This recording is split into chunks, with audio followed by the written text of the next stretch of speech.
Martineau. Sa vulgarisation est d'une grande clarté. La controverse adore Richard. C'est comme ça. Êtes-vous écœuré des peines bonbons? Êtes-vous écœuré des récidivistes qui rentrent en prison, qui ressortent, qui commettent des méfaits, qui rentrent en prison, qui ressortent sous conditions, respectent pas leurs conditions, rentrent en prison, sortent, respectent pas encore leurs conditions? Est-ce que vous voudriez que le système de justice soit plus sévère envers les récidivistes et les gens qui commettent des crimes graves? Bien, Stéphane Wall, que vous connaissez bien, et André Gélina, eux autres aussi en aura le pompon. Stéphane Wall, il est superviseur retraité du SPVM, spécialisé en usage judiciaire de la force, puis André Gélina, qui est sergent détective à la retraite au SPVM. Cette semaine, ils sont allés témoigner aux audiences qui se déroulent à la Chambre des communes. Ils sont avec nous. Stéphane, salut. Bonjour, Richard. Je veux lire un bout du texte que tu as lu là-bas aux audiences. Gaby Renaud de Saint-Jérôme, ce nom vous dit quelque chose? Il s'agit de la 14e victime de violence conjugale au Québec en 2025. Son tueur, Jonathan Blanchet, a accumulé une trentaine d'accusations pour des crimes violents, souvent commis dans un contexte conjugal. Il a contrevenu aux conditions qu'on lui a imposées à 16 reprises. Comment ça se fait? C'est ce que vous posiez comme question, là, Stéphane puis André. Là. En fait, moi, je trouvais ça important d'emmener dans mon témoignage face aux élus dans le comité d'études. Un visage. Un visage, un nom, pour leur dire que derrière peut-être des cas, eux autres qui mentionnent des cas isolés, c'est qu'il y a des victimes, puis il y a des proches de victimes. Puis moi, j'étais à la marche que la sœur de Gaby Renaud a organisée, ça fait environ 3 semaines. J'étais là, puis avec les 300-350 personnes, puis j'ai entendu les doléances, j'ai entendu les discours, j'ai parlé avec des gens, puis je me suis dit, il faut que je parle d'elle quand ça va être possible de le faire, parce qu'en arrière de chaque nouvelle victime, puis des victimes futures, c'est un échec d'un système. Donc, c'est pour ça que j'en ai profité pour en parler aux élus. Excuse-moi, mais ces audiences-là, c'est quoi exactement, là?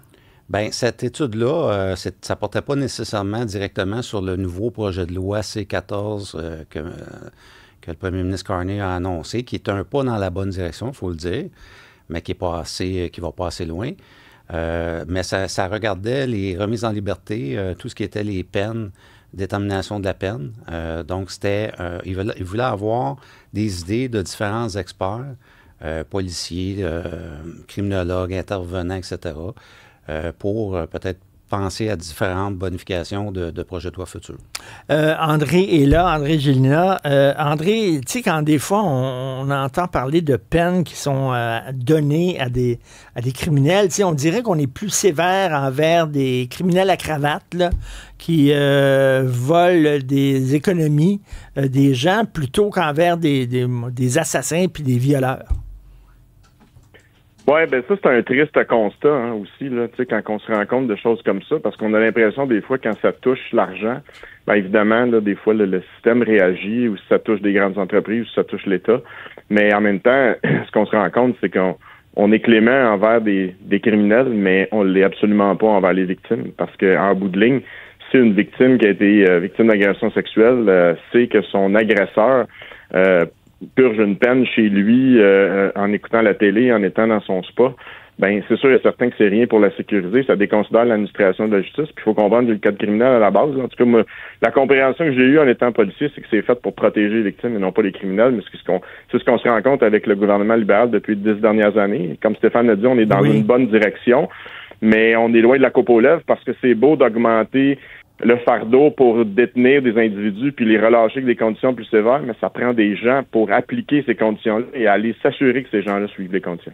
Écoute, Stéphane, récemment, un gars qui avait un bracelet anti-rapprochement à la cheville parce qu'il avait agressé puis harcelé et intimidé son ex-conjointe, il s'est amusé, lui, à traverser la ligne de la première zone de protection puis faire partir l'alarme à 93 reprises.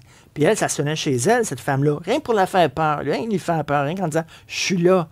Puis elle a dit « est-ce qu'il est en train de vouloir se diriger vers ma maison puis me casser la gueule ?» À 93 fois, il a fait ça. Tabarnouche, tu fais ça 2 fois puis t'es en dedans. C'est quoi? On dirait qu'on est complaisant.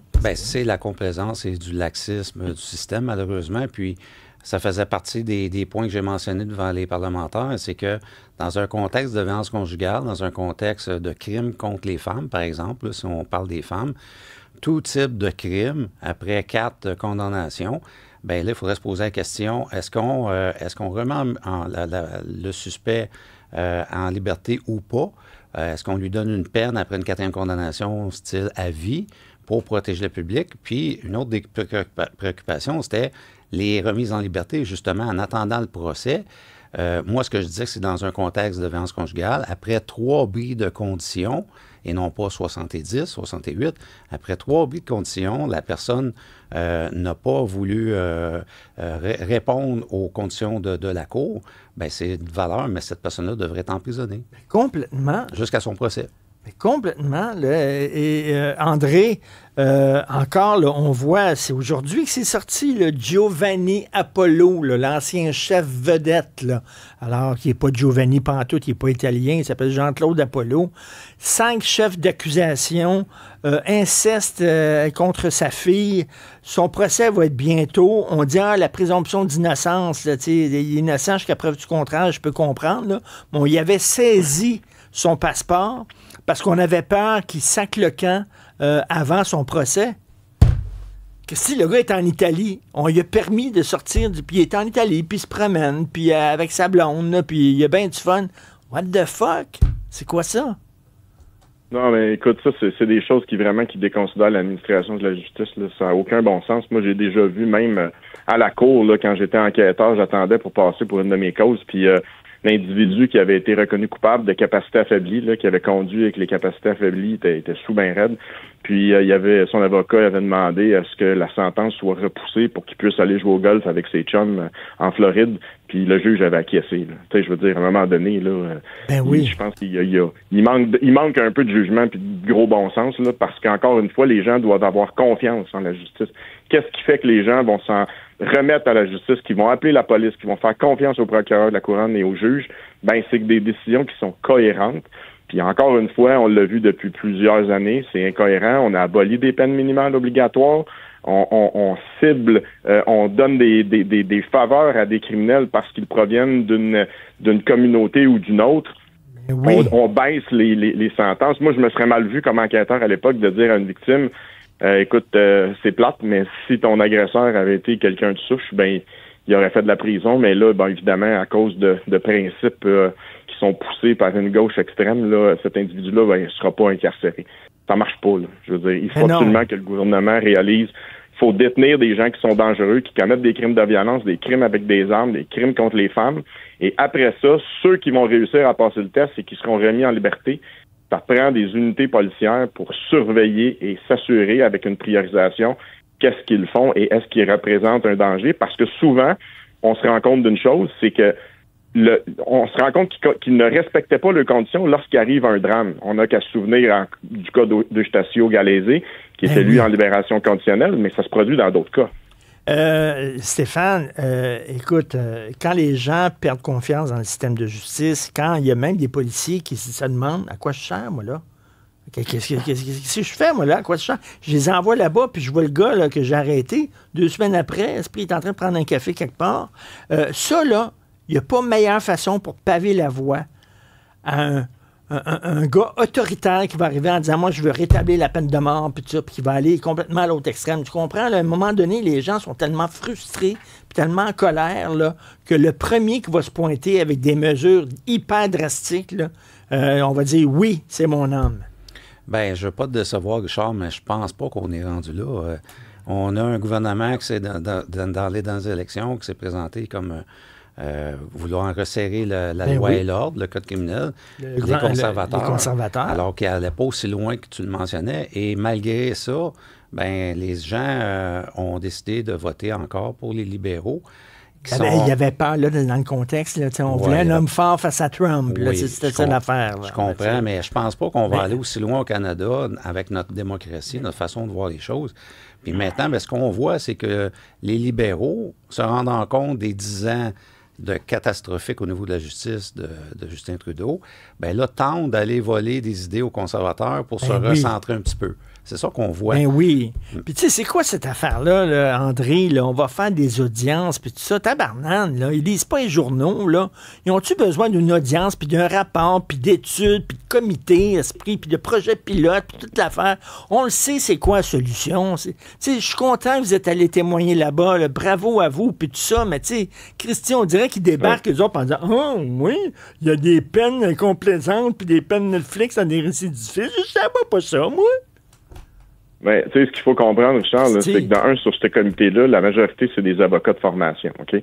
Puis, je veux dire, on a assez d'expérience pour avoir témoigné à la cour puis avoir eu affaire à des avocats que la plupart des questions qui étaient posées, notamment par les représentants du gouvernement libéral, les députés, étaient des questions orientées, du genre...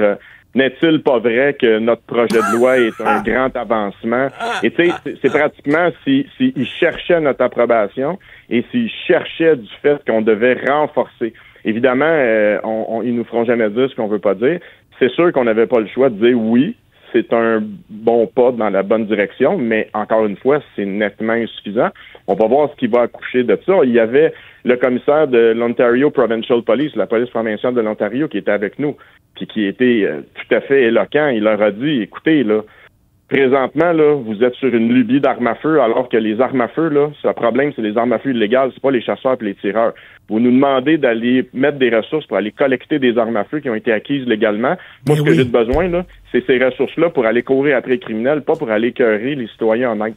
Et ça a été très important parce que cet individu-là est aussi dans l'Association canadienne des chefs de police. C'est un discours qu'on voit pas tellement au Québec, mais qui est vraiment représenté dans l'ensemble du Canada. Et il avait raison, il a dit faut focusser sur les récidivistes. C'est eux qui commettent le plus de choses.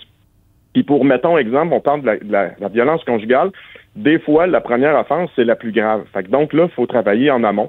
C'est-à-dire, il faut faire de la prévention sur les hommes et aussi éduquer les femmes à détecter des comportements qui peuvent être problématiques.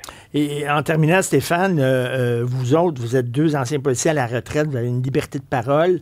On sait que les policiers, là, ils peuvent pas parler ouvertement, mais qu'est-ce qu'ils vous disent dans l'oreille? Y a-tu bien des policiers qui vous parlent en disant allez-y, go, go, go? C'est sûr que suite à la publication de notre présentation au niveau du comité, on a reçu plusieurs commentaires de policiers, des commentaires publics, des commentaires privés. Puis tout le monde nous dit, s'il vous plaît, continuez à nous donner une voix. Oui. Parce qu'eux autres sont menottés, ils n'ont pas le droit de parler. Puis malheureusement, ce qu'il faut comprendre, c'est que si on prend la parole, c'est pas pour notre bénéfice personnel, c'est parce qu'on croit que le système doit améliorer pour protéger les victimes. Toute notre carrière, moi et André, on a sauvé, comme tous les policiers, on a sauvé plusieurs vies. Puis on a marché dans le sang des victimes de violence conjugale. Et si personne n'est là pour défendre ces victimes-là, puis parler de leurs droits, de prioriser leurs droits à elles et à leurs proches dans le système, ben ça va pas bien. Il faut mettre fin à la surprotection des droits des criminels, puis il faut s'occuper des victimes. Complètement. André, est-ce qu'on va voir votre face à vous deux sur des pancartes électorales à un moment donné? Écoute, tu nous as déjà posé la question. Tu sais, nous, on fait pas de politique. Hein? En fait, nous, on a un devoir de réserve qui est très faible, mais c'est malheureusement des incohérences de la part du gouvernement libéral fédéral depuis plusieurs années qui nous poussent justement des fois à s'immiscer un peu dans le monde politique, puis à dénoncer des choses, puis aussi à apporter des solutions, parce que tu l'as mentionné, les policiers ne peuvent pas parler, c'est fait partie de la discipline interne, puis jusqu'à un certain point, c'est comprenable. Mais justement, nous, on reçoit plusieurs communications, on a beaucoup d'échanges avec des retraités, des actifs, puis je veux dire, c'est pas vraiment arrivé souvent qu'il y en a, en tout cas pour dire pas arrivé qu'il y en a qui nous disent qu'on avait tort. En tout cas, bravo à vous deux. Hein. Vous pourriez avoir une retraite pépère, puis tout ça, puis vous continuez, vous arrêtez pas de parler au nom des victimes. André pourrait aller chasser plus souvent s'il faisait pas ça. Mais non. Alors, André Gélinas, Stéphane Wald, merci beaucoup. Merci, Richard. Prochaine, salut.